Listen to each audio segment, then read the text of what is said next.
14.500 денари по работник, наместо на сметка на фирма да легнуваат директно на сметка на вработениот. Ваква идеја до владата доставил синдикатот уште после првата злоупотреба со државната помош, но државата тоа не можела да го реализира. После објавувањето на злоупотребите од последниот пакет мерки за фирмите погодени од корона кризата, повторно синдикатот алармира дека мора да се најде начин за да се стопира ваквата злоупотреба, но и бара отчет за тоа дали некоја фирма досега е казната.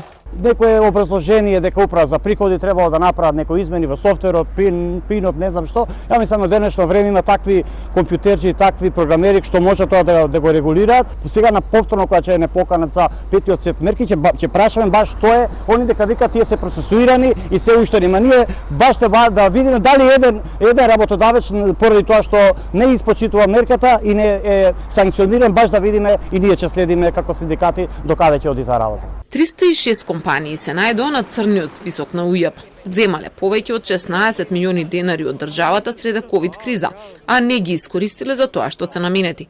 Исплата на декемвриските плати за вработените.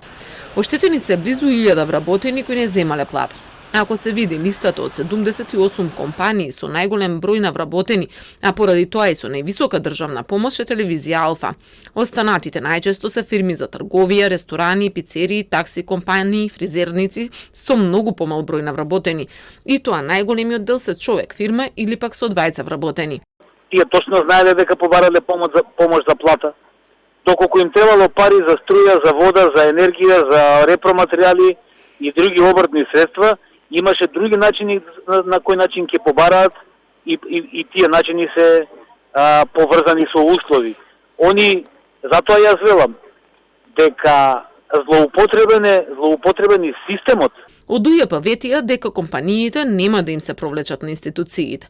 Добиле опомени и ако не го испочитуваат рокот, ќе се случи присилна наплата. Сепак ова не е единствен случај откако владата дава помош поради ковид пандемијата. И предходните месеци компании се осмелија да земат финансиска помош за плати, а да не им ги дадат на вработените.